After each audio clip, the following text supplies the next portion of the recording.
Welcome to my channel Digital Challenge Academy with Rimanshu. Hey everyone, welcome back to day 37. You know, every single day, we're effortlessly scanning QR codes down at the local tea stall, right? Or we're zipping money to our friends in, 2 seconds? But have you ever actually stopped to think about the invisible engineering that makes all that magic happen? Well, today we're getting into the nitty-gritty of digital financial literacy and banking systems. Seriously, do you know the engineering behind UPI? Just take a second and think about it. We trust these systems with our hard-earned cash, scanning those little black and white squares without even a second thought. But what is actually happening behind the scenes the absolute second that green checkmark pops up on your screen? Well, the examiners over at NIELIT, they absolutely love to test your real-world financial literacy on exactly this stuff. It's not just about boring textbook theory, it is all about the tools you and I use daily. So in today's explainer, we're going to tackle the 30 critical MCQs that will guarantee your retention and help you absolutely crush the banking portion of your NIELIT exam. Grab your notebooks, let's get into it. Okay, let's dive into this agenda. First, the cashless revolution. Then, Round 1, UPI and NPCI. Round 2, offline Aadhaar banking. Round 3, card security essentials. And finally, conclusion and homework. Section 1, the cashless revolution. Round 1, UPI and NPCI.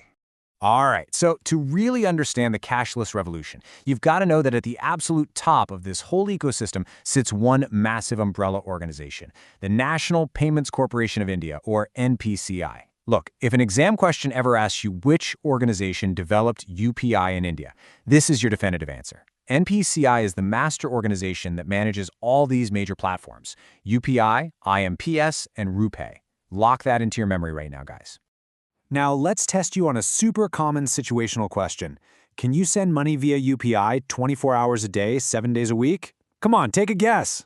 Yes, absolutely. It doesn't matter if it's a Sunday, a huge national bank holiday, or literally 2 in the morning, the UPI network never sleeps. Make sure you remember that. It's a core foundation mark for your exam. Moving right along to another slightly tricky acronym. What is the full form of IMPS? These full form questions, they're a massive test of your real-world financial vocabulary. I mean, you see it on your banking app all the time, right? But do you actually know what those letters stand for? Well, this brilliantly illustrates how the name defines the exact function. IMPS stands for Immediate Payment Service. The key word you really need to focus on there is immediate. It was actually one of the very first systems to offer instant, real-time interbank electronic funds transfer. Just memorize that the I stands for immediate. Not internet, not international, but immediate. Got it? Round 2, offline Aadhaar banking. So, it's incredibly easy to bank when you're walking around with a super fast 5G connection on a smartphone. But what happens when the internet just completely fails? Traditional online banking is amazing, right up until your active internet connection drops. For the exam, you absolutely need to remember the offline backups. So, what code do you dial to use banking services without internet connectivity? The answer is the USSD code *99#. It's a fantastic system. It allows anyone, even if they're just using a basic feature phone, to check their balance or send funds using nothing but their telecom network. Now, what about rural banking if you don't even have a phone on you? Well, that brings us to AEPS. What does AEPS stand for? Say it aloud with me. Aadhaar Enabled Payment System. Let's repeat that. Aadhaar Enabled Payment System. Just let that acronym completely sink into your mind for maximum exam retention. It has been a massive game changer for financial inclusion across the country. Okay, so how does it actually work in practice? Like, what input does AEPS require from you to withdraw cash from a micro ATM? Well, it only takes 2 really simple steps. Step 1, you just input your Aadhaar number. Step 2, you provide a biometric fingerprint scan right on the machine. And here is the real punchline for your exam. Absolutely zero debit card is needed. Your fingerprint literally becomes your debit card. How cool is that?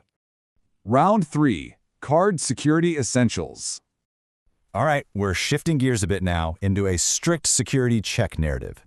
I want you to imagine you're holding your bank debit card right now in your hand, okay? You flip it over to the back. What do you see right there next to the signature strip? You see a tiny little box with the CVV. But what is the full form of CVV? It stands for card verification value, and it is exactly what it sounds like, guys. A unique value used to verify that the person making the online purchase actually has the physical card in their hands. So, the absolutely crucial point for the exam is this. How many digits does a CVV typically have on standard debit or credit cards? It's exactly 3 digits. Go ahead and lock that number 3 permanently into your brain for exam day. Don't let them trick you with options like 4 or 5. Just 3. And that brings us to the ultimate, absolute golden rule of digital banking security. An OTP stands for one-time password, and you must never, ever share it with anyone, period. Listen, no legitimate bank official is ever going to call you up and ask for your OTP over the phone. Expect to see situational questions on your paper where characters ask for their OTP, and your job is to immediately identify that it's a fraud attempt. Spot it instantly. Conclusion and homework. Wow. Okay. We made it through all 3 rounds of the exam gauntlet. As you've seen today, these dynamic digital banking concepts, they might seem kind of intimidating from the outside looking in, but they are incredibly easy to master when you just step back and apply a little bit of practical logic. But to truly cement this knowledge, you know you have to put in the repetition. Keep revising. You can actually download your free financial shortcut worksheet using the link right below this explainer. Print it out, look it over during your morning tea, and make sure these acronyms become absolute second nature before you sit for your paper. Now, before you go and close this tab, I have a super quick interactive homework assignment for you. What is the full form of PIN in a banking transaction? I mean, you type it into the ATM all the time, but what do those letters actually stand for? I want you to drop your answers down in the comments below right now to test your memory. Let's see who gets it right first. If you found today's breakdown helpful at all, make sure to subscribe to the channel @TechWithRimanshu so you never miss a single lesson on our syllabus. Plus, now that you know exactly how to transfer money instantly, do you know how hackers are trying to steal it? Well, tomorrow we're diving straight into Day 38, Cybersecurity and Antivirus MCQs. Thank you so much for studying with me today. Keep up the hard work, and I will see you in the next explainer.